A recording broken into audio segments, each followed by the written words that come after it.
ఈ ముచ్చట తెలిస్తే కాంగ్రెస్ పార్టీ కార్యకర్తలు ఇక తగ్గేదేలే అంటుండొచ్చు నువ్వు. ఎందుకంటారా మళ్ళీ రాహుల్ గాంధీ సారు ఈ అల్ల నామినేషన్ వేసిండు. మరి ఏడ పోటీ చేస్తున్నాడు ఏం సంగతి ఓసారి తెలుసుకుందాం పండి.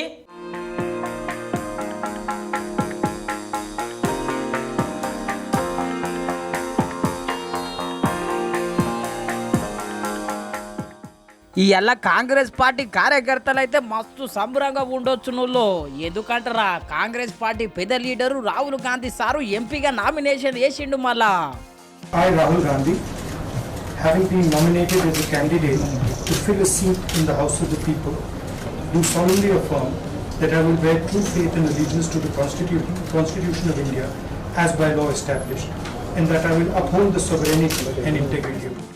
అగో జోరుగా నామినేషన్ ర్యాలీ తీసిండు, పక్కపొంటి షెల్లమ్మని పెట్టుకొని నామినేషన్ వేసిండు. ఇతకి ఏడుకెళ్ళి పోటీ చేస్తున్నాడని పరిశాన్ అవుతున్నారులే.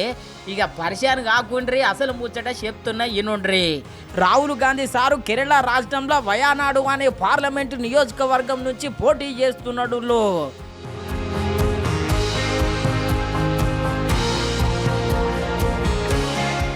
ఇంతకీ రాహుల్ గాంధీ సార్ మీద ఎవరెవరు పోటీ చేస్తున్నారో ఎరికే కదా.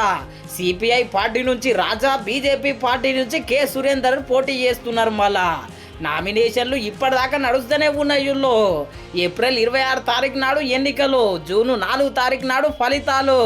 ఇక రాహుల్ గాంధీ సారు గెలుసుడు ఒకటే తక్కువన్నది. మళ్ళా ఇదే సందర్భం అనుకున్నాడో ఏమో కాంగ్రెస్ పెద్ద మల్లికార్జున ఖర్గే సారు ఇవాళ 25 గ్యారంటీలు ఓపెనింగ్ చేసిండు.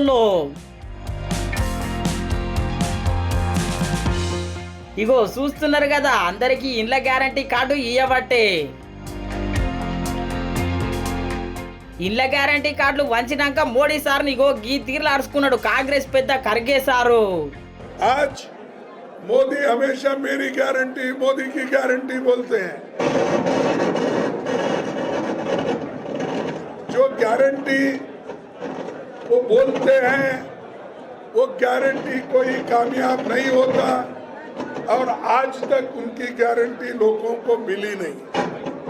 जैसा कि उन्होंने पहले कहा था 2 करोड़ नौकरियां हर साल देने का, अब तक तो कम से कम 10 करोड़ नौकरियां देना था, उन्होंने नहीं दिया.